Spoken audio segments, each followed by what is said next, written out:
पुण्यातली एक अतिशय संतापजनक घटना।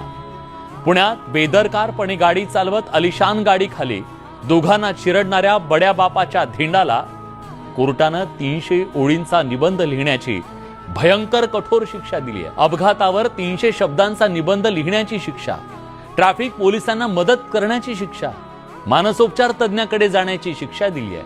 हे कमी म्हणून की काय, त्या आरोपीला सोडवण्यासाठी राजकीय लागेबांधे वापरल्याचा आरोप होतोय।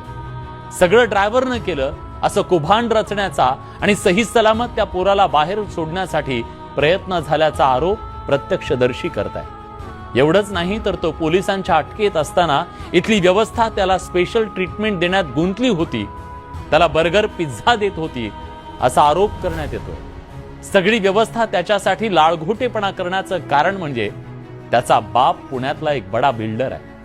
पुण्यातल्या प्रसिद्ध बांधकाम व्यावसायिक आणि ब्रह्मा कॉर्पचे संचालक विशाल अग्रवाल यांचा तो मुलगा आहे। दारूच्या आणि श्रीमंतीच्या नशेत धुंद या पोरांना रस्त्यावरची माणसं किड्यामुंग्यांसारखी वाटतात।